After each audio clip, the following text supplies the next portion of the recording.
You already know what to do. Subscribe, like, put it in the comments, and share the content. This way, we can help the channel grow. If it worked for me, it can work for you. All right, man. So, you started, that junior year in the summertime, preparing yourself for the junior year. What was that junior year like? Did you get everything that you expected to come out of that junior year, going back to CTK?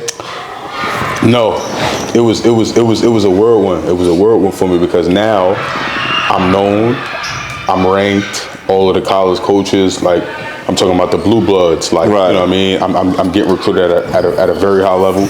I'm playing with one of the best players in the country, Omar Calhoun, and at this time I need to start being taught how to play the game.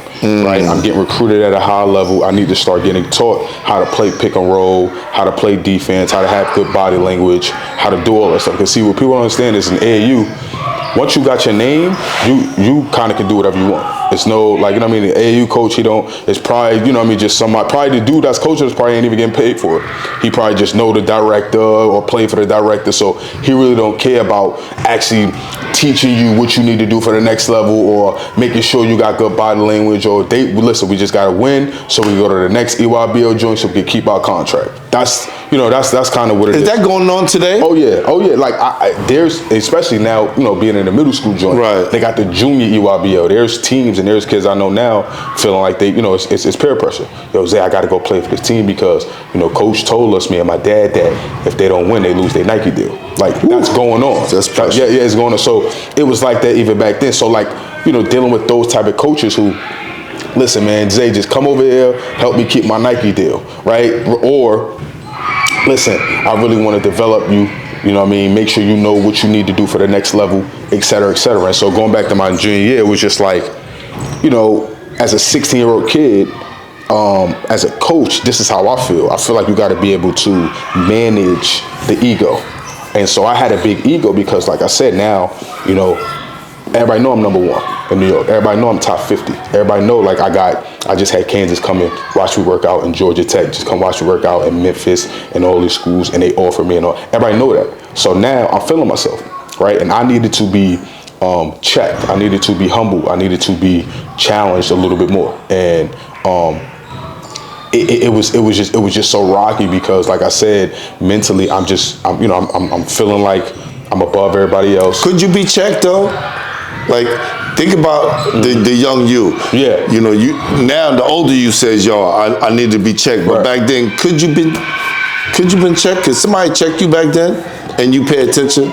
I think so. I think so because,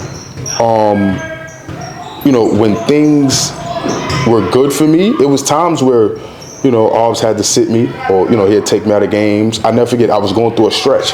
Probably in middle of my junior year, we had just went and played in the Bass Pro Shop. Me and Omar tore that up. That's one of the better tournaments in the country. We got all tournament. Then we shit the bed in the hoop hall. We got smacked by Mater Day from California. We got smacked. They gave us the primetime game. Me and O was supposed to go crazy, New York, whatever, and they handed it to us. And we just went on a stretch where we just wasn't on the same page and stuff like that. And Arbs kind of got on me a little bit. And I never forget, I think we had came back and played Holy Cross or somebody. He was just on me. He was snagging me every time I did something wrong and stuff like that. And I ended up responding. We played Zavarian. I had 11 and 9 assist game.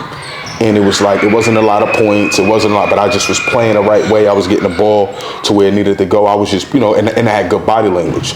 I think that if it would have stayed there, and we would have built from that, I probably would have been better off. But as a coach, you don't want to,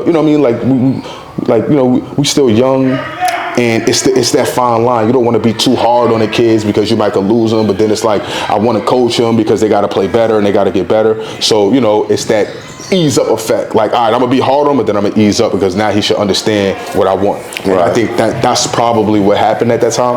And also too, I tell a lot of people to ask me, it's ours was fairly new in this. Like me and O, like we brought that national attention back to the school, that national flavor. Like UNC, Omar had all type of schools. So he just getting the head coaching job around that time? He was just, he was like, yep.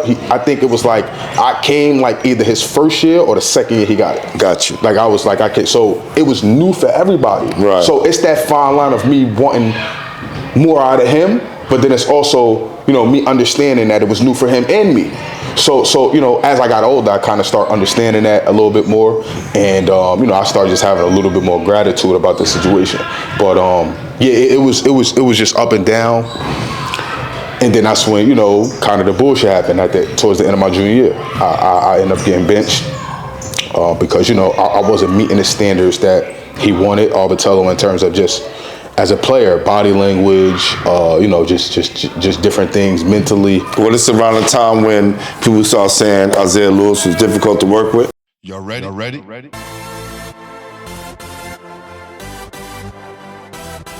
Yeah. You have just stepped into the world of